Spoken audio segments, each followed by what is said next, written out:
Sometimes it would seem like things were kind of like a little chaotic, but the whole purpose for me was to fail forward. If it was going to be a quote unquote failure, I was going to do it with forward momentum and learn a lot and apply the lesson to the next opportunity. And hopefully it makes me better at what I do. Hey friends, hey, welcome back to the show. It's Nikayla here, and today in the guest chair, I have Melyssa Ford. Melyssa is a media personality, actress, and advocate known for her dynamic presence in entertainment. With a career spanning television, film, and radio, she has captivated audiences as a host on the Joe Budden podcast and various TV appearances. And as a seasoned veteran in media and entertainment, Melyssa has mastered the art of pivoting and identifying viable opportunities to launch into new and exciting spaces. And now Melyssa is using her platform to foster meaningful conversations about wellness, intimacy, and health as we hurdle obstacles and enter our next stage of life. With her relatable, candid approach, Melyssa is passionate about empowering all through open dialogue and education. And in today's episode, she gets into why her winding career has led her to exactly where she's meant to be. I hope this conversation inspires you and reassures you as much as it did me. So let's get right into it. Melyssa, welcome to the guest chair. Thank you for having me. I've been looking forward to this. Me too. And everybody, I mentioned that I was interviewing you two. Everybody was like, oh my God. And I was like, okay, relax, calm down. You have such a fan base across generations. I'm talking across gender and generations. And I was taken aback by it. Yeah, it's sometimes it surprises me too, like when 20 and 22-year-olds like know who I am, but I think that I got kind of introduced to that generation by way of doing the Joe Budden podcast. Yes. So, I've got my day ones that are in my age group and maybe a little bit older and a little bit younger. But when I get like the same kids that are watching Kai Cenat, I'm like, wow. Wow. We have a broad audience here. Yeah. It feels really good though. And it feels really good to talk to you. Like, I already feel like such a great rapport, and I'm excited for this convo. But let's take it back a little bit. I always forget this, but you're actually from Canada, right? So when did you actually move to the States and start working here? I moved to the States on September 11th, 2000, a year to the day before the towers came down. Wow. Had I known that was going to be my anniversary, I probably would have saved the plane ticket, but that was the day that I moved here. Now, did I have permission from my country to leave and this country to stay here? No, I did not. But that's part of the immigrant. It's just part of the immigrant experience. A lot of times, is you figure it out once you're inside. Exactly. Yeah. But I am now and have been for a very long time a tax-paying citizen of this country. Yes. And you classify yourself as a media personality. Obviously, you're an actress, you're an advocate.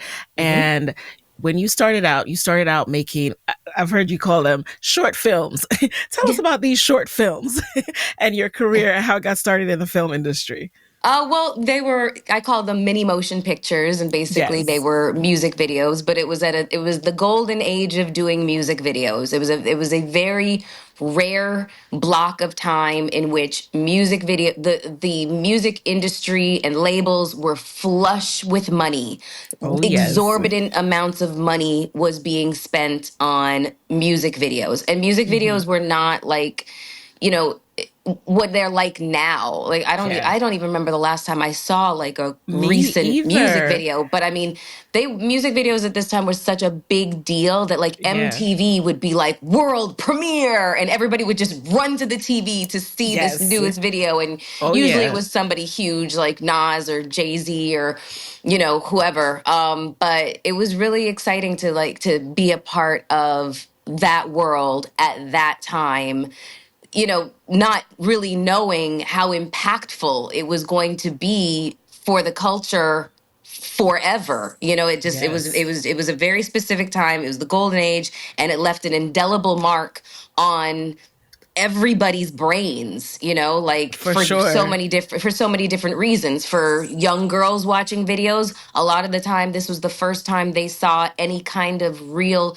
representation that where they saw Yep. themselves in that, which is wonderful.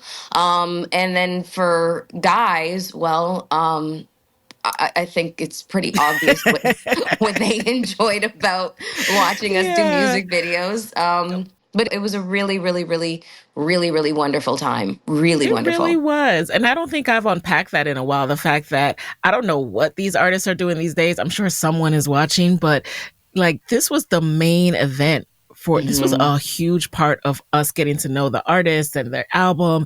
And like you said, I'm part of the TRL generation. I remember having to be home by 4 o'clock, the 106 in Park generation to see Hmm. those premieres, to see these artists and to have videos running in the background. Like that was part of your getting ready in the morning. And Yep. nowadays it's just not the same. It's not the same kind of thing. If when I see that there's a video for a song, I'm like, oh, there's a video for this. Hmm.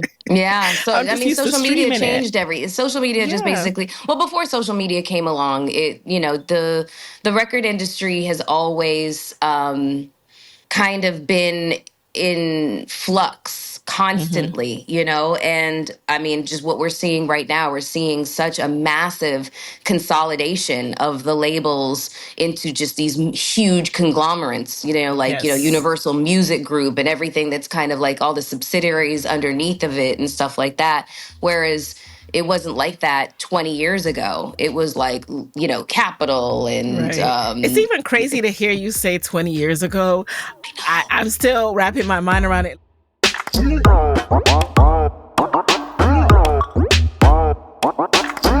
How did you, as a young woman coming to a whole new country, manage the pivot, right? Once you started to feel like I want to move beyond this phase of my career, how did you manage the fear, the dauntingness of like figuring out what's next?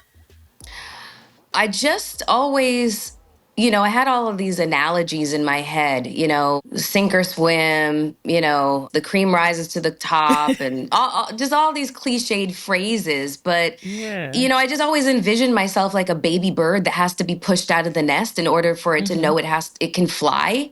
And there's going to be fear involved. But my way of thinking is just like, taking the road less traveled and, creating Mm, footprints, and just like, not necessarily following like the beaten path, just like flying by the seat of my pants and following the beat of my own drum kind of thing. I know I yeah. just threw a whole bunch of Yeah, cliches you back every at you, single but one back to but back I to swear back. this is literally how I But sometimes live. you have Like, to do that. yeah, I Yeah. mean, You just gotta when I moved here, I had two suitcases, $25 and a one-way ticket. Like, I really yeah. am that story. And Yeah. like I said, I did not have permission from my country to leave. I didn't have permission from this country to stay. And people are like, well, it's just Canada. I'm like, it is a Yeah. totally different country with a totally different culture. Like, we're owned by the Queen. You know what I'm saying? Like, we may as Yes. well be Brits up there. It's Ah, very different from American culture. And I yeah. had a lot of culture shock when I moved here. But when it came to feeling fear or hesitation, when it came to trying something new, I was just like, why did you leave your country if you're not just going to throw caution to the wind and just do Yeah. it? I'd rather suffer from the fear of failure than the fear of regret of not trying something. That's also how I kind of live my life. And you just reminded me too, like I'm also an immigrant. Our family immigrated from Hmm. Jamaica. And there's something about when you come from another country that this fear of having to go, even if there's nothing wrong with it, like going back is a symbol of some kind of failure, of some kind of you Hmm. didn't do what you came here to do. Hmm. And that Hmm. motivates you. It does. It does. And I just had no intentions of ever going back, Yeah. And people say that to me a lot. Like, would you ever go back to Canada? I'm like, no. No, no, never. It's literally like a book I read a long time ago. Yeah. Close that chapter, just put that on the bookshelf, Hmm.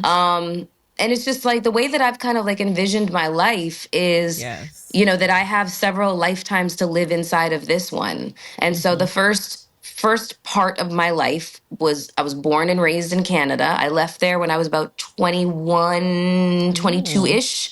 And so then I've lived in the States for, shoot, like I guess like 24 years now, something to that wow. effect. Yeah. But this is not the last stop for me. I do not see myself living the rest Mm. of my life in the US. I see Oh, myself really? living, yeah, Thailand. Yes. Why Thailand? I don't know. It just everything I have never been to Oh, Thailand. I've been to Bali, which kind of from what I've seen about Thailand, a lot of that reminds me of Bali. okay. And I thought that Bali was just it was paradise. I had the Yeah. best time. So I just feel like Thailand is just kind of like where I'm going to end up. I just have this feeling. Like I knew I was going to move to New York even when I was like in my teens, before I even knew Yes. that New York was made up of 5 boroughs. I knew I was going to live in New York and live in Bed-Stuy.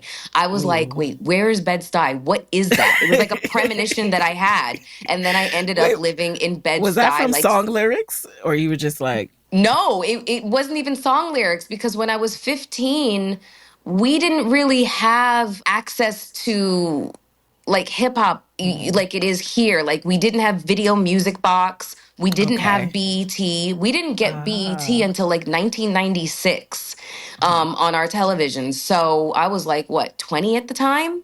Wait, okay, 20, 19, 20, something like that. Yeah. yeah. Um, so yeah, it's So it was a different world. it Okay, definitely it definitely was a different world. But I say all of I that to wasn't say, going expecting back that. to, yeah, like the next chapter of my life is going to be living abroad, and I have a feeling that it's going to be Thailand.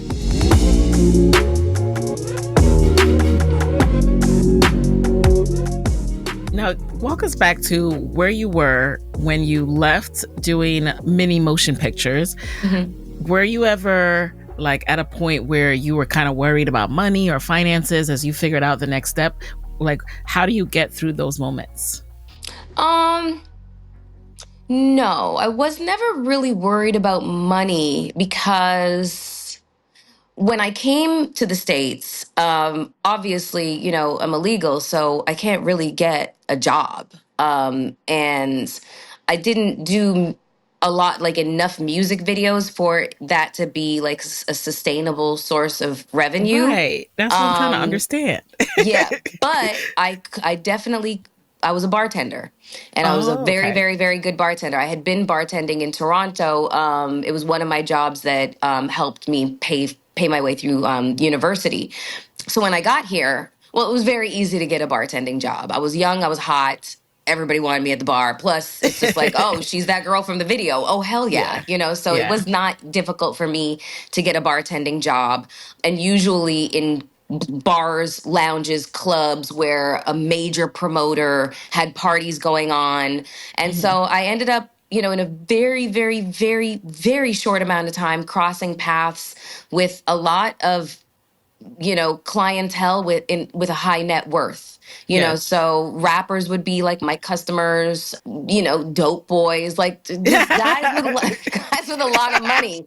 And they like Right. Right. and they like to tip really really really well. So there was Oh, nights where I would good. make my entire rent in like one single night, and that Nice. was just I first in Canada, they tipped me in toonies and loonies, okay? I was just walking around jingling like with change in my pockets. And Not here tooties and guys were loonies. like, you know, Yeah. peeling off like bills. And I was like, Yes. wow, you know? So that really helped me kind of sustain, you know, being able to pay my bills and my Yeah, rent and stuff like certified that. side hustler. That's why I asked, Exactly. because I think sometimes people see the glitz and the glam and they're just assuming. But I know from working in entertainment, like there are gaps between each project and Yes. bills still need to be paid within those gaps. So the side hustle instinct has to kick in. Yeah, the life of a freelancer is not for the faint of heart. The life of an entrepreneur is not for the faint of heart. Yeah. It just isn't. There's just no promise or guarantee of anything. So bartending was definitely like my main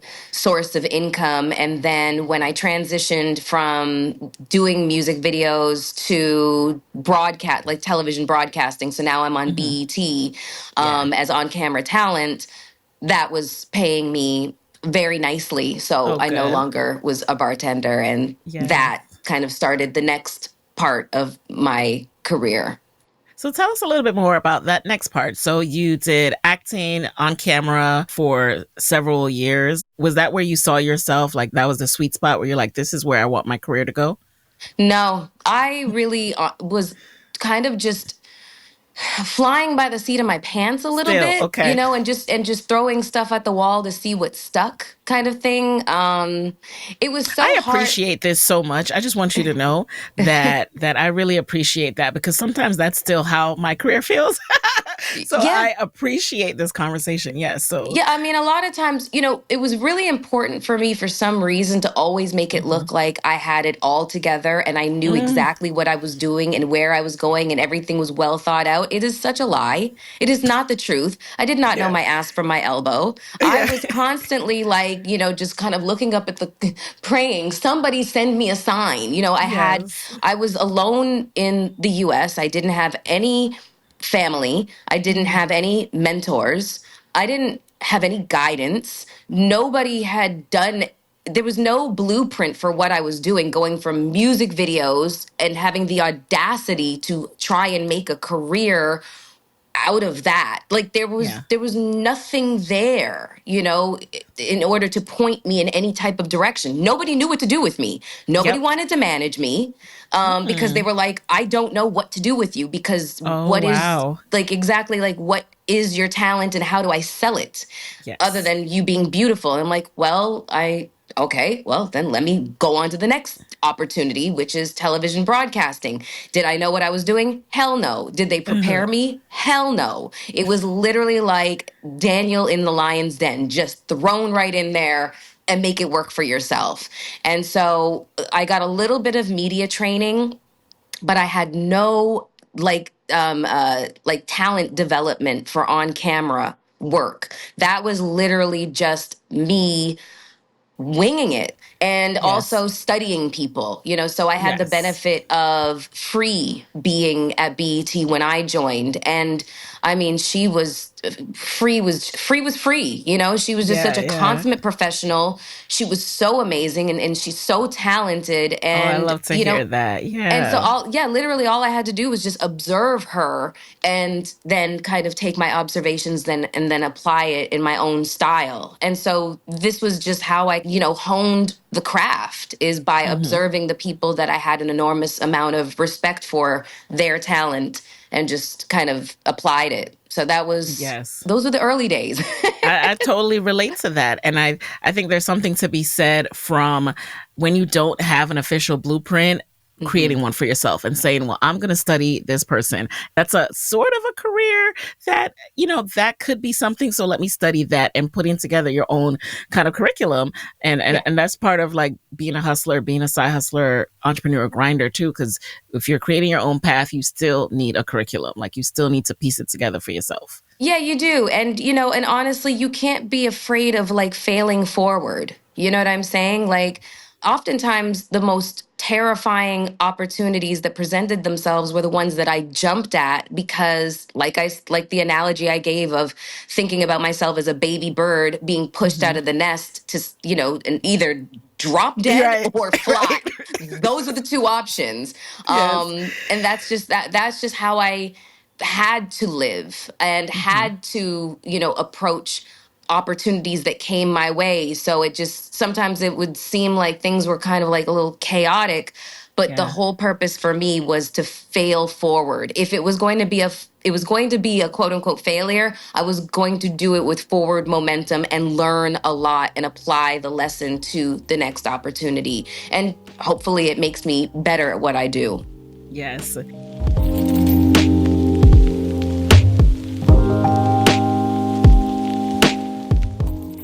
And how do you manage the mental gymnastics that you have to go through to do this? Because everything you're describing is like, it's very easy to do on a good day, a good mental day. But on a day where you're like, what am I doing with my life? Like, do you have those days? And if so, how do you manage the mental gymnastics?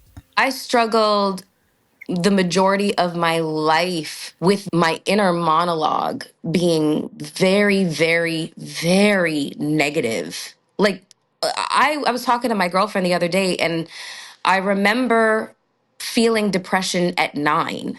9 years old, and it was the result of being bullied at school, and I didn't tell my parents. And actually, I would classify what I did next as kind of a suicide attempt at 9. It's so What? interesting that we just don't really kind of take into account the mental health of like children. We just, Hmm. they're kids and they're They resilient and they must be bounce having a back and good stuff like time. that. Yeah. Exactly. But the reality is that children can suffer from depression. They can be traumatized in not necessarily from, obvious things, but just Yeah. abandonment or neglect or whatever. And for me, and or bullying that they just don't tell Yeah. you about. And like just so from that point on, I just had always been extraordinarily hard on myself. Like I would not give myself a break for a single second. I would not let myself live down Yes. mistakes that I made or whatever. Like it just, Yes. as much as I thought that it made me more hard charging and determined Hmm. and stuff like that, there was also it also came at a detriment to myself as well, Yeah. because I did not know how to talk to myself nicely. I did not know how to be kind to myself. I didn't think I Yeah. was worthy of me showing myself kindness. It seemed Yeah. stupid, and ridiculous, and I didn't think that I deserved it. It took me a really, really, really long time and an intense amount of therapy for me to understand how to reframe how I speak to myself, how to be kinder to myself, how to give myself grace. I only discovered this in the last 3, 4 years after my mom passed away. So all the Mhm. years prior to that, where the facade looked like there was never a crack in it, there was a category 5 hurricane going on inside. Wow. And there was times Yeah. where I could not recharge my social battery for 6 months at a time, and I would just disappear. And I would Hmm. disappear and probably be self medicating with a little too much weed and a little too much alcohol. Like Yeah. I had some very significant, um, you know, self soothing, bad coping mechanisms, like Right. so Right. many of us in this industry Yeah, yeah. do. And you Well, tell just in yourself, "Oh, life. it's just a drink. I'm having a bad day," or it's just, Yeah, no, no, no, no, no. some It's weed. It's healthy. it It's from the ground or whatever. Yeah, no, not so much. Not so much.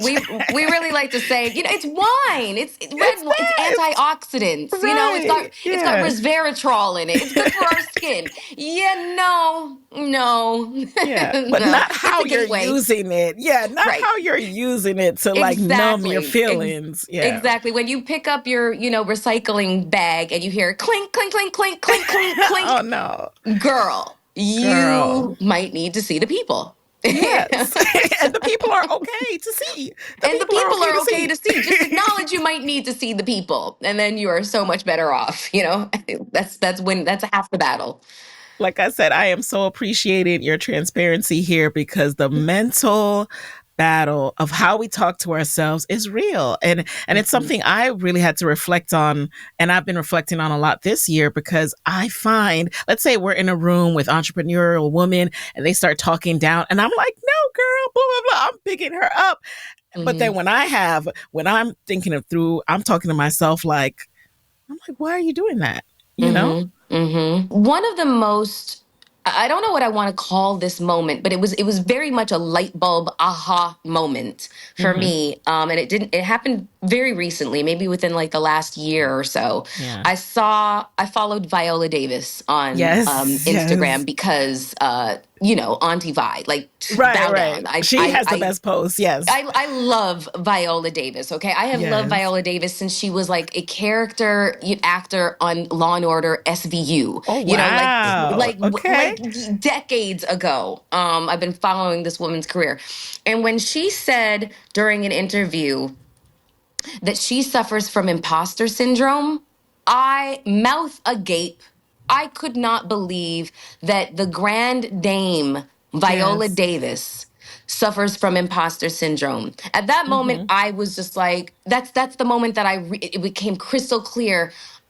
I need to give myself grace. If this Yes. woman suffers from imposter syndrome, then I need to find ways to continue to give myself grace, because Absolutely. that just was just kind of phenomenal to me. And then after that, I had a conversation with several girlfriends, and then just polling women Mm-hmm. that I had the opportunity to talk to. And and doing some research on imposter syndrome and how many women it affects. It affects like 72% of women, and usually it's high achieving women. Women of Yes. high net worth and high achievement are the Right. ones that suffer from imposter Who syndrome. have all the qualifications in the Yeah. world. Yeah, and men don't suffer from it. No. They don't. No, they They're think like, they're the what's greatest that? thing since sliced bread. You know what I'm saying? I think a few of them suffer from like the Dunning-Kruger effect, but that's a whole other, little Right. situation. But yeah, I mean, that was just a real, like I said, light bulb aha Yeah. moment for me, that where I felt I didn't feel as alone with Mm-hmm. my own, with my insecurities. I realized that the greatest, grandest, most impressive women on this planet Mm-hmm. have the same issues, you know? And I thought Yes. I Yes. loved that she was that transparent to tell us all Oh, that. yeah. Oh, yeah. I've been finding myself too having these, well, why wouldn't I also aha moments where I'm like, and this is me being transparent here too, like, oh, well, such and such also had two babies and is still carrying extra weight. Why wouldn't I? Like, we're all in this age where it's harder to get weight off. Like, of course, Mm-hmm. why wouldn't I also be Mm-hmm. experiencing that? Right. Like, so, Mm-hmm. and that's what you touch on your new podcast too. Like, hello, we're kind of going through something. We're kind of going through, we're meeting this new person in our life, Perry, right? And Yeah. we got to acknowledge what's the elephant in the room. We can't just act like this is not happening. So I I, mean, I yeah, mean, I mean, yeah. Perry, And girl. I haven't officially met Perry yet, but I'm just preparing myself. Everyone's telling me about him or her, whatever we want to call, like, so I'm getting my mind right.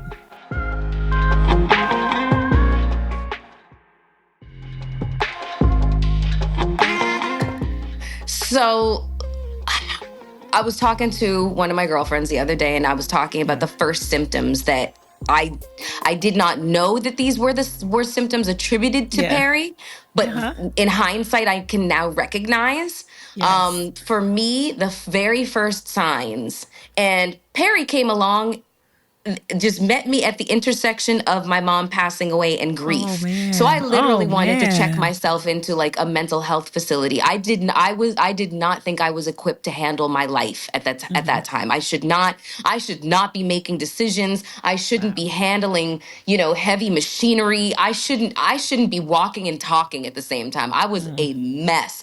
But for mm. me, the first signs was my hair falling out in strands, just Oh. strands of hair in the shower. And I had this big, huge, full afro, and it was just getting, just like I was losing my density. And I was like, what the is going on? And Yeah. then it was also very, very dry skin. And my Mm-hmm. skin, my whole life has been extremely balanced, Yeah. like just nothing affects it. I can eat French fries, coat my skin in bacon grease, eat chocolate, and my skin is like, ooh, I got to glow. And so now I was like, crypt keeper. I was like, what's going on? Yeah. And then just like I couldn't tell if the anxiety and depression was attributed to grief or Mm, if it was perimenopause. I didn't know what my struggle was going to be for the day. mm. I had no idea. But those were Yeah. the first signs, and then the next ones that kicked in was the temperature deregulation in your Okay. body, which basically Yes. results in Yes. hot flashes or night sweats. I never got Mm-hmm. hot flashes, I got night sweats, and they Mm-hmm. were horrific. I would Oh. wake up 6 or 7 times in the middle of the night, mattress, like sheets soaked to the mattress, and I Ooh. would wake up in terror. And you know what song would be playing incessantly in my head? What song? Time keeps on slipping, slipping, slipping No. into the future. And I'm like, I'm gonna die alone. Oh my God. Oh my It God. was the Well, I'm worst. not scared at all. I'm so glad that I'm past that phase, because I was like, somebody got to help me. I'm not gonna Yeah. make it. Oh But my God. So, and, it is not for the faint of heart. But I yeah. will say this. Mm-hmm. This is the advice. I am not a medical doctor. I will just say what Mm-hmm. worked for me. When you start to see the symptoms creep up, talk to your either PCP or gynecologist or both Mm-hmm. about hormone replacement therapy and Mm. find out if you are a good candidate for it. I am a Yes. good candidate for it. The earlier that you start, the easier it becomes and your symptoms subside a lot faster Okay. than What women who exactly does don't do that it. entail? Is that like hormonal Hormone birth replacement control therapy, it's different or? things. Sometimes it's birth control pills. Mhm. Sometimes Yeah. it's an IUD. Sometimes it's transdermal, which basically means it goes in through your skin, so you can either apply lotions or a spray. Mhm. And it's progesterone, estrogen, and sometimes testosterone. Or what else? Or there's a pellet that's very controversial, and it's also a little cost prohibitive because it's not Mhm. covered by insurance. There's also the estradiol patches that you can put on and then take progesterone supplements. There's many Okay. different ways that you can do HRT, which is hormone replacement therapy. And different things work for different people. You just kind of have to Mhm. find your thing. But my recommendation is when you start to feel like you're within that age range of perimenopause starting, make sure that you are getting your blood work done Yes. regularly. Have Yes. your doctors check your blood work, have them check your sex hormones, which is estrogen, progesterone, and testosterone, the levels. Have them check your thyroid, have them check adrenal glands, have them check your iron levels. We start to decrease in Oh yeah. vitamin D, like it drops. Like these are the Mhm. things that you watch out for. And also get into the gym and start strength training. Cardio is not your friend after the age of 40. Ooh. The strength training, heavy weightlifting, and also rebounding and Pilates. What's rebounding?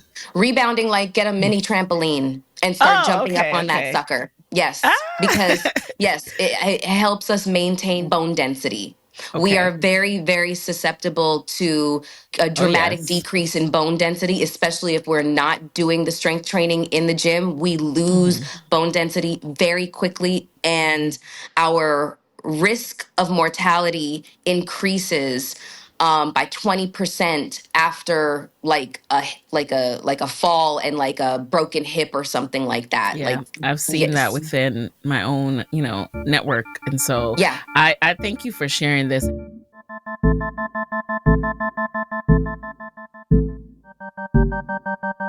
You know what I really enjoy about watching your career from afar? It's as you have gone through these major life events and shifts, not only have you been open in a way that most people aren't able, equipped, emotionally or for Mhm. whatever reason, but also it then informs what you do next. So I love this current phase of you and all the things you're bringing to the world, both on the Joe Budden podcast and the balance you provide there, and also with your own Hot and Bothered show that you just launched. So tell us about that journey from when you were doing acting, on air work, and now transforming into the world of podcasts.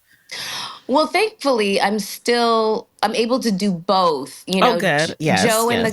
Joe and the crew, they've been so awesome about Mm-hmm. giving me time off. So Mm-hmm. last summer, I shot a film in Canada Okay. called Hunting Housewives with Yeah. Denise Richards and Nene Leakes and Kim Ah! Johnson. It was such a great opportunity. It was so much fun. I mean, Yeah. I got bitten up by mosquitoes because we were in the forest for two Oh weeks. no. But I Yeah. mean, it was so fantastic. I spent most of my time with Denise Richards, and she is Mm-hmm. just a gem. She's so awesome. We had the best time, and I really enjoyed working on that project. And so I took 3 weeks off from the pod, and Mm-hmm. they were like, "Come back and tell us all about it." And Mm-hmm. then this past March, I went back to Canada as well to shoot another project. So I've been really fortunate to just kind of have projects just kind of fall into my lap, like feature Hmm. films for Lifetime, Nice. which has been really great. I mean, you just you could not have told me that this was going to be my life even maybe 2.5 years ago, because I was, Mm-hmm. still in heavy recovery from my mom passing Mm. away. Yeah. And we're all just kind of, still, uh, trying to kind of right ourselves after the pandemic and just what that did Yes. to all of us collectively, mentally, emotionally, physically, even. Mm-hmm. And so that was still a very rough time in my life where I just did not know what my I just had no real outlook on what was going to. Everything just kind of seemed dim and dark. There didn't really seem to be a light at the end of the tunnel. And if you told me within 2 years you're going to have shot going to have shot two feature length films, you're going to Yep. be on the biggest urban podcast in the world, and you're going to buy your first investment property, I would have said, there's no way in hell. There's no way. There's no Yes. way. I I did not think that I was going to live to see 46 and 47 years Oh old. I really didn't. man. My grief was that palpable, Mm-hmm. and it had like a stronghold on me. Mm-hmm. Um, so it's just really interesting to see just how much your life can pivot over a very short amount of time in such a meaningful way. So Yeah. I'm filled with so much gratitude about that. But so I haven't really had to do any real kind of transition. I've been Mm-hmm. able to do all the things I've wanted to do. But as far as Hot and Bothered is concerned, I knew that I wanted to make my own show again. I had Yeah. my own podcast about 4.5 years ago called "I'm Here for the Food," I know and that. yeah, I mean, I love that was my baby. I Mm-hmm. loved "I'm Here for the Food." I loved, Yeah. yeah. I just was so excited about how much people loved the show. The comments, like people would be writing me novellas about how meaningful the Really content was, and that nice. made me feel so good because I'm really not here to do like pop culture or talk about Yeah. gender war stuff. Like You want to really have an have no interest. impact. Yeah, Yeah. I just really want to highlight people who might be like existing on the fringe of society or a marginalized, group, or maybe they're an ordinary person doing extraordinary things. And I Mm-hmm. feel like they need to be highlighted or celebrated or whatever the case is. And, that was the point of "I'm Here for the Food." I wanted to Yeah. continue that kind of mission, but now with my own personal experiences, the health issues that I had experienced from the car accident, the grief I experienced from my mom passing away, the pandemic and how it affected me, and then entering perimenopause and how Yes. little I knew about perimenopause, how I was Yes. literally like not prepared for it, and how I realized that no woman is prepared for it, because this was like a dirty little secret that we were expected to keep and just go off into pasture and shut up about. And Mm-hmm. I was like, no. I think not. And I think that the Yes. reason why we're hearing so much about menopause these days is because Gen X is pissed off. We are Mm-hmm. so fed up with having to learn things in real time with nobody telling us anything. We're the generation that our parents strung a key around our necks and said, get home on public transportation at the age of 7, cook Don't yourself a tell meal, and anybody, don't but burn the go house ahead and go down. home. Right, right. Stay Exactly. quiet. Don't And answer the like, door. exactly. It's just like they had to have a commercial. It's 10 o'clock. Do you know where your children are? Because our parents didn't know where the hell we were.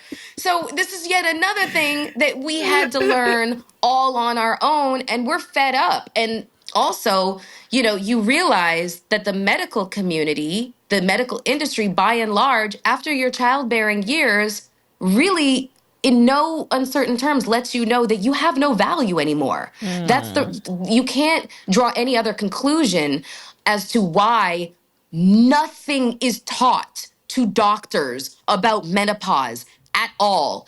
Ever. Like they might, in their whole residency, they might spend 20 hours on menopause. Like that is horrible. This horrible. That is abysmal. And so now that is what Gen X has discovered, and we're pissed. We're mad. So now everybody's going to hear about menopause. Everybody's Right. hearing Well, about it's it not now. just about that, right? It's about everything, your advocacy, how you feel about sex, intimacy, just having Hmm. candid conversations. I'm curious, like having the lens of someone who is on, a top urban podcast, who you're doing a different level of podcasting, right? Like, what's your It's different. perspective on the podcast landscape these days and the platform itself? Uh, I think that, the pandemic encouraged way too many people to go and buy mics on Amazon that they they shouldn't have done that. I think that there's so many people just kind of throwing their uneducated opinions into the ether. They're Mm. leading with their trauma. It's like, can you please Oh go to man. therapy before you Yeah. get on a microphone and start spewing all this crap into like the ether and people Yes. like absorbing it? I mean, the reality is there's like 3 million podcasts and 1.8 million of them are like dormant. Like Hmm. most podcasts don't last past 21 episodes. And I Like think it that's with is. a lot of things that people start, though. I think Mhm. people overall underestimate what it's like to start anything, like a rap career or write a book. Like, it's It's not not just going to easy. happen. There, yeah.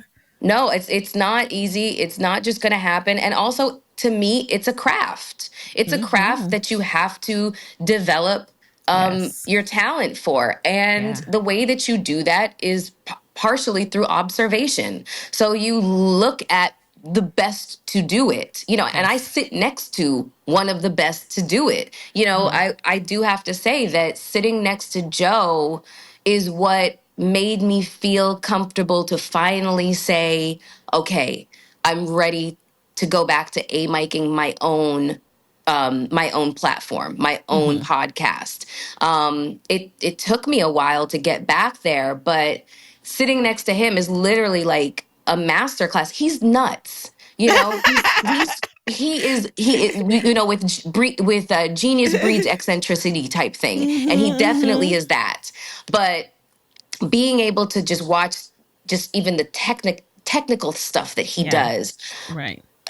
I yeah, it's a masterclass, and it's amazing. Like I'm getting like a free education, and so I think Yeah. that that's what's important when it And comes it's to podcasting is like is right. honing the craft through observation of the best to do it. Yes. And it's back to what we were touching on about like you have to create your own curriculum. Like you're literally there's Hmm. someone and multiple people that you're studying, you're creating your curriculum because you want to develop this craft and continue to grow. Yeah, and with growth, you also have to understand that perfect is the enemy of good. And I have to keep reminding myself of that when Yeah. I feel like things are going wrong. It's like that Yeah. that sensible Melyssa is like, girl, it's your fifth episode. Yeah. Chill out. I was just about to Okay? say you really can't compare yourself to someone who's been doing it for eight, however many years and is on their 500th, 600th episode. Like that's Exactly, it, exactly. it, So it sounds simple, but we all do it yeah, yeah. So that's one of the things that's the grace that I talk about that I now have learned to to give apply and yourself. say, Girl, calm down. It's okay. There's bugs, but they Uh-huh. will be worked out and eventually we'll be in a plug and play situation, Yes. But right now, remember, perfect is the enemy of good. That is not, you are not going for perfection right now. You're just not. No.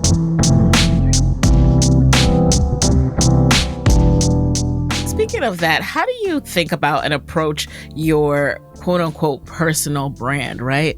Before you were just living your life, but at some point you had to start thinking about it. So, how do you think about it these days in terms of what do you post on social? Are you overthinking it? Are you planning it? Or are you giving yourself a little bit of organic, just throwing stuff up there? Listen, I am an old lady, okay? I am an old lady. I am not tech savvy at all. I need to hire one of these Gen Zers to come Yeah. in and like run my social media for me. Just come in, record, just tell me what to do, okay? Yeah. What TikTok dance am I supposed to do? What trend am I supposed to jump Right. on? You know what I Right. mean? Like my personal brand, I feel like it's been so easy to get the guys, Uh-huh. like Uh-huh. just be pretty and be sexy, and Yeah. it's easy. They're easy. But women, we're Yeah. not easy, okay? Yeah. And that's not who you want. You don't want the guys. You're talking I to don't know. the women. I don't Yeah. need I don't You need them don't need anymore. them. Yeah. I love the guys. I love the Yeah. guys, but women are my tribe. They Mm-hmm. are. And Yeah. so when it comes to women and why they follow people on social media, they follow people on social media who they find engaging, entertaining, or aspirational. And Yes. so whether that's, oh, I love the way she dresses, she's so effortlessly chic and fashionable, or oh my God, her skin. I just Yeah. want to know everything that she does. And she posts all her skincare products and regimens and what she does from morning to night. Or, oh my God, her hair and her hair care tips or whatever, or a combination of all of the things. Or she's Mm-hmm. like a motivational speaker like Alex L. You know what I'm Mm-hmm. saying? And she drops these gems and all these things. And I'm just like, uh, I'm just I'm just over here winging it. Like Yeah. Yeah. winging it. The most I find myself even able to do is if I'm doing something in the gym, I give my phone to my trainer. I'm like, "Yo, get this before I die, okay? I got about yes. Yes. 20 seconds in me. So get this right now." And so I hope to, I don't know, find my way towards being aspirational that way, because that's the easiest thing for me to do. I'm always in the gym, and I encourage people to, women to get into the gym. Well, people to get into the gym, but Yeah. of all the other stuff, I am a mess. you I'm a know, mess. it's one of those things where at this point, if you try to overly structure, like, here are my 5-year goals and here's what I want to, like, it would probably, first of all, none of it would happen that way, right? It would continue to happen how it's supposed to happen, and it would overcomplicate things. So I We think, plan and God laughs. exactly, exactly. And Mm-hmm. you Mm-hmm. touched on it briefly, but you were in a major car accident and that significantly impacted you. How were you able to recover from that, and how do you think it changed the trajectory of your career and your goals and what's important to you? I was actually just talking to somebody about it yesterday. I Mm-hmm. don't even remember why. But it was, I remember when it was happening, the impact, and then realizing that my car was about to flip and there was nothing that I could do. And so I just kind of took my hands off the wheel and I sat back and took my feet off the pedals and just sat there and just Wow. waited for the inevitable. And the inevitable, what I thought at the time was, I'm not going to survive. This is how Mm-hmm. I die. And how peaceful I was with that, with that realization. There was Wow. nothing that I could do. We planned, God laughs. Mm-hmm. What was I going to do? Sit in the seat and scream and whatever else? That wasn't going to change anything. It Yeah. wasn't going to change anything. So I feel like if I was ever on a plane that was going down, I would probably be the calmest person on that plane, because I'd be like, what are you going to do? What are we going to do? So that was kind of like what was Yeah. happening during that moment, when my car started to flip. I just had resigned myself to, I have no control in this Wow. moment. And so let me just ride it out and see what's supposed to happen. And then it took about a year to fully recover and feel like I was okay enough to go back to work. Recovery was extraordinarily challenging. Having Mm-hmm. a traumatic brain injury, a lot comes with that. A lot of like mental anguish, pain, and suffering comes with that. The rehab, and also just the mental health issues Mm-hmm. that came with that. But I found so many people, strangers, Yeah. incredibly supportive, like incredibly, like I'm talking about like Gulf War vets, like Wow. contacting me to talk about PTSD and to talk about brain injuries and Mm. how, and some of the the modalities that they used to put them on the path, like put them on the path towards improvement and stuff like that. So I think that what that did was, I was always so private prior to that. I never wanted anybody, like I said, to see a crack in the facade ever. And what happened after the car accident was I realized that I just didn't have the bandwidth to hide anymore. Mm-hmm. I started to like cry out for help because I truly did not know how to navigate this this time in my life. It was so Mm-hmm. foreign to me, and I wasn't around anybody who really understood what I was going through. And so inadvertently, by crying out and by being so candid and posting about my depressive episodes and what I was thinking and feeling, I endeared myself to people who Mm-hmm. really at that point didn't really give two shits about me, honestly, excuse my French, but like Yeah. they really were like, oh yeah, I've heard her name, but I'm indifferent. Right. We didn't know Melyssa, the person, the woman, it's almost like you were, yeah, it's like you were like on a poster kind of. And Yeah, that you it's didn't like I see was a this one human there. dimension. Yeah, it was Yeah. like this. I was this one dimensional, like just being on their wall, like sex Yeah. symbol or whatever the case is. And no, in reality, I was a three-dimensional human being who was wounded, gravely Mm-hmm. wounded, like emotionally, spiritually, mentally, physically, all the things. I was a mess, and I was looking for help in like anywhere that I could find it. And like I said, inadvertently, I didn't realize that what I was doing was endearing myself to people who may not have been familiar with me or really had been Mm-hmm. indifferent towards me. And I can't really see that as being like a career trajectory, Mm-hmm. but it kind of was, It because what was. it showed me was that I could be a conduit. Mm-hmm. My ability to storytell and speak eloquently, and express, describe how I'm feeling, made people feel seen and related. Like, they related their experience to mine. And in that Yes. way, like I said, endeared them to me. And I would get, people saying to me all the time, like, when you talked about your traumatic brain injury, I have been trying to tell my friends and family what you expressed. I now tell them, watch that interview because she said Mm. exactly what I've been trying to tell you all for years. And I Yes. said, wow, that's really powerful. And I said, if I can keep doing that and keep telling stories about my own personal experiences with, a fractured sense of mental health or a Mm-hmm. fractured sense of self, just being transparent and honest and candid, I might actually help people. And so I think that was an unintentional change in trajectory in my career. Yes. How Yeah. did you find the strength to seek help and to continue trying and fighting? I've always been um I've always been like a strong advocate for therapy. Mm-hmm. Always. I've never been one of those people of like, how can therapy help me? No. I have discovered a lot about myself during therapy sessions Okay. over the course of like 2 decades. And, you go to therapists at different times for different reasons. And so I feel like my sense of self awareness has Mm-hmm. grown dramatically because of the intense therapy that I've gone through, shadow work and the whole nine, the use of psilocybins for the purpose of like as a natural Yeah, plant antidepressant. based. Yeah, yeah. Exactly, plant-based medicine. So I think that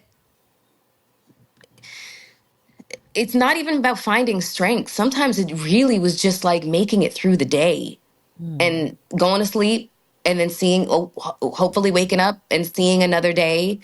And also just not trying to catastrophize everything and not trying to pile too many things up on my plate when I knew, Yeah. when I could finally acknowledge, girl, you're not Superwoman. You're No. not. You're Yeah. not her. And stop trying to be her because you're not going to win a prize at the end of the day. And Yes. so sometimes the self care for Mm-hmm. me or self love was lay in bed all day or eat the cake or go for a hike or go to a movie by yourself. Just whatever self-indulgence was required for that moment, do it. Yeah. I would give myself the permission to just do what I needed to do for the sake of my sanity at whatever point it was. So those just became like my rules of operation. I Yeah. love those rules.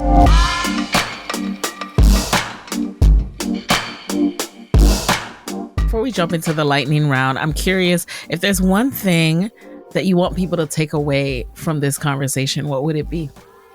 Probably watch Hot and Bothered. Hot and Bothered with Melyssa Ford. Yeah, I mean, definitely check out my podcast, because I mean that's where I'm dropping all the gems that I possibly can. I am mining my brain for, stories and anecdotes that I can share with everybody that can, that they can, find, and relate to. I'm interviewing incredible guests, a lot of medical professionals that will teach you a lot about, health, preventative health, screenings that you need to do, and ways to just kind of like, increase your chances for living a long and healthy life. Yes. That would be what I would want people to take away from this interview, is just really to check out my show and see what we're offering over there. I'm not talking about pop culture, people. I'm sorry. Right, I'm not going to be talking about gender war it's stuff. not that. No. I can't. I can't. I'm feeding your soul. That's what I'm trying to do over there. Ooh, I love that. I'm trying That's to the feed your tagline mind. right there. I hope Yeah, that's in your description. well, I mean, I'm here for the food. That was the tagline. It was like, welcome Okay. to another Well, you're episode still of feeding the soul, even more yeah, it so. was like, Like, this is where we talk about topics that feed your mind, your spirit, and your soul. But it's pretty much, it's the same thing. It's the same thing. It's yeah, just got a even little more bit so. more of like a medical kind of, Right. It's not literal food, but it's feeding the it's soul. food for the soul. So, It's food for the soul. Yes. definitely, if you enjoyed this conversation with Melyssa, of course you have to go and check out Hot and Bothered, because she's going to continue to have these conversations and so much more. And one thing I hope that you guys take away from this conversation is your mind, your health, and your business are not mutually exclusive. So the reason I wanted to have you in the guest chair is to talk about the things that we often neglect as we build our businesses, which is ourselves. And we can't be there for our business if we're not really honing in on taking care of ourselves. So I hope this conversation inspires you to do that, especially leading into 2025. Like, let's remember, we got to do this for us. We have to put ourselves first. Oh, yeah. And if 2016 to 2020 was any kind of inkling as to what the next 4 years are going to be like, yeah, you really, really, really have to have a very, very, very, very, very strong set of self-care and self-love, non-negotiables set out for yourself. Yes. You know what I'm saying? And it might just be walk away from the TV, walk away from your phone, walk away from it all. Yeah. Just get a lot of Epsom salts and some bath bombs and I think some I've journals. been in this space of denial. Like, I have not watched the news. So I'm just in this space of like floating denial, unfortunately, because that's my coping mechanism right now. I can't. I know it's going to hit the fan in January, but I'm just listen, we did what we were supposed to do. Well, black women did what black people, for the most part, did what they were supposed to do. I'm not a citizen, so I was not allowed to vote. Yeah. But if I had been allowed to vote, Kamala would have gotten my vote without hesitation. Yes. So we did black what we were folks did what they were supposed to do. And now there's a us. collective rest going on. Yes. There's a collective like pause and rest, and say what you want to say about it, but we need a moment to gather our thoughts and to feel our feelings. And absolutely, if that's taken too long for some people, I'm sorry, but I gotta go through my process. So exactly. With that, we're going to do a quick lightning round where you just answer the first thing that comes to mind. Are you ready? Yep. All right. So, number one, what is a resource that has helped you in your career and business that you can share with the Side Hustle Pro audience? What is a resource? Resource, tip, person. I don't know. Chat Okay. GPT. Yeah. What do you use it for? I'm curious.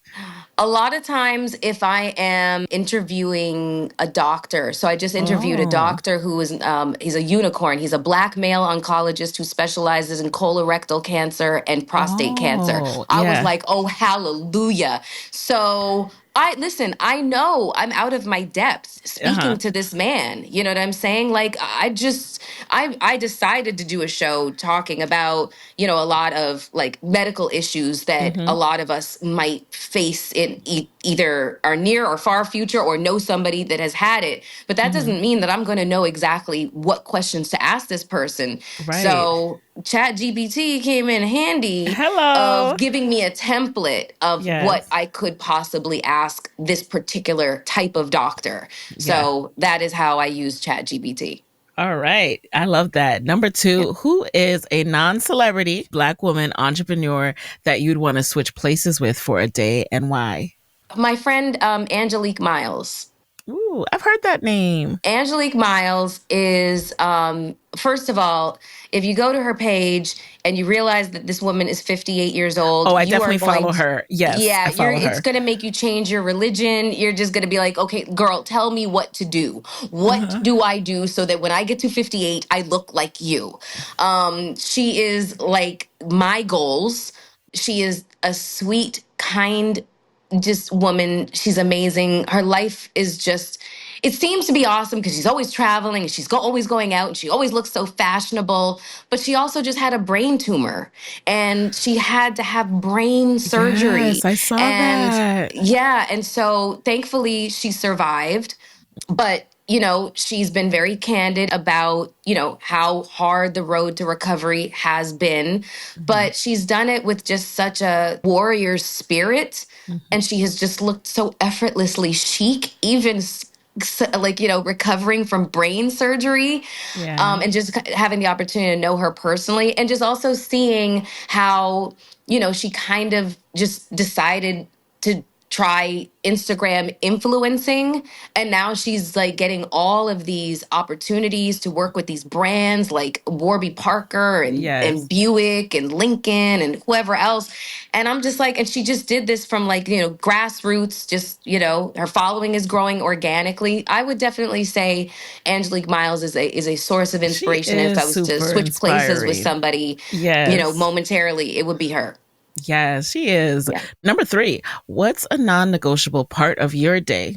A non-negotiable part of my day is time with my dog. Is non-negotiable. Like I wake up, like she sleeps in her own bed, Yeah. and in the morning when I know I've got like maybe about 20-30 minutes left to kind of lie in bed, I go and pick her up out of her bed and I put her into bed Aww. with me, and we just kind of like cuddle for the next 20 or 30 minutes. And that's pretty much like how I start my day. Is Aww. like is just cuddles with my dog. I love Oh, I her. love that. She's my emotional support. She's been there through my car accident, through the passing of my mom, all my things. So I Hmm.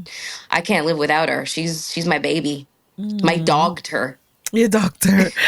What number four? What is a personal trait that has really helped you significantly in life and business? Resilience. Sometimes as Black women, people constantly tell us how strong we are, Oh. and to our own detriment. We Hmm. shouldn't have to be as strong as we are all the time, Yeah. for everybody and ourselves. Yes. And I really used to look at my resilience as, as a virtue, and then Hmm. started to realize that a lot of times it was very much a trauma response. Ooh, This is say therapy it. talking. This Yeah, is yeah, therapy yeah. talking. Say it. But still, my resilience does come along and help me in moments that I think that would level other people. Hmm. There's been times where it seemed like everything was just going to fall apart. And, I just kind of like breathe in through my nose, hold it, Yes. box breath, and then exhale through my mouth. And then I start moving and I start to, start planning, and I stop Hmm. catastrophizing. Hmm. And I'm just like, there is only one option: through. Let's do Yes. it. Let's go. And so I would say that my resilience is definitely that trait that helps me the most. And then finally, number 5. Now, what's your parting advice for Black women entrepreneurs and side hustlers who want to fly by the seat of their pants and want to wing it, but are scared about not having a steady paycheck? That is a challenge because you always want to feel like, your rent is paid, your bills are paid, that you have Absolutely. a place to lay your head on the pillow at night and stuff like that. But I mean, I feel like my life has been a life well lived. And I realized this while the accident was taking place, that one of the reasons why I felt like I was okay with if this was it for me, I did have the flash of my life. And I saw just how extraordinary my life actually had been. All of the travel that I had, and all the places that I had seen, all the wonderful places I had been, the people that I had encountered and stuff like that. And, even though I didn't seem to be regularly, acknowledging a sense of gratitude in that moment, I really actually was full of it. And so, a life well lived is not done without risk. That's just it. And when it comes down to it, the life best lived is full of experiences and not things. I stopped being like a clothes horse and needing like the newest bag and the newest pair of shoes. Those things are wonderful, but nothing trumps experiences. Those are valuable beyond measure. So I would say keep that in mind when you're weighing your options about something that might seem a little bit more risky. Trust me, if you want it bad enough, you're gonna figure it out. You will. Just have that sense of faith in yourself. Yes. Oh, I love this. That's such a good note to end on. And, before I officially usher you out, I just want to say one last takeaway that I hope you guys get from this episode and that I've gotten is allowing yourself to be a conduit. So many times we think, oh, I need to learn how to do X and then I can launch a podcast. Whereas actually there's something about your lived experience and your knowledge and your skill set that has given you that idea and that you are meant to serve as the conduit to these conversations. You don't have to be an expert in anything, okay? You just need to be the person that curates and moderates these conversations. So allow that, okay? And Absolutely. I thank you for that reminder. You're welcome. So You're welcome. With that, where can people connect with you and Hot and Bothered after this conversation? I am at Melyssa Ford on Instagram. That is the app that I use the most. All the rest drive me crazy, even though I am on Twitter as well. I'm on Blue Sky. Christ, there's so many of them. Yeah, I'm on TikTok. All of them. We'll look for all it. of them. I'm on Facebook somewhere. But Instagram is the one that I use the most. I also have an Instagram page for the Hot and Bothered podcast. It's Hot and Bothered podcast on Instagram.